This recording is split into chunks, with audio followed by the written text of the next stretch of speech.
গরমে তরমুজ খেতে তোমরা কে কে ভালোবাসো? আমি তো খুব ভালোবাসি, কিন্তু সমস্যা হচ্ছে এই দানাগুলো। আমি একদম ভালোবাসি না। মানে এই দানাগুলো যদি কেউ বেচে দেয় আমার খুব ভালো হয়।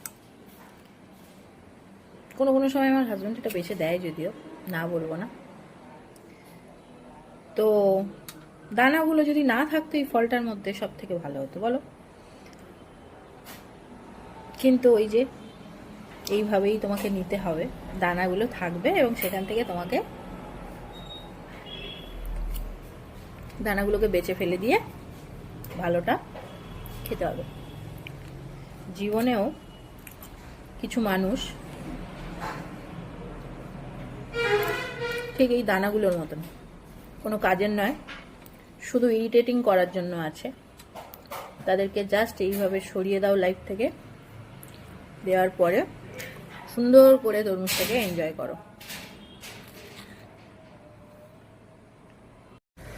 যেমন তরমুজের দানা ছাড়া তরমুজ পাওয়া যাবে না, সেরকম জীবনও পাওয়া যাবে না উইদাউট প্রবলেমস। তো প্রবলেমগুলোকে হটিয়ে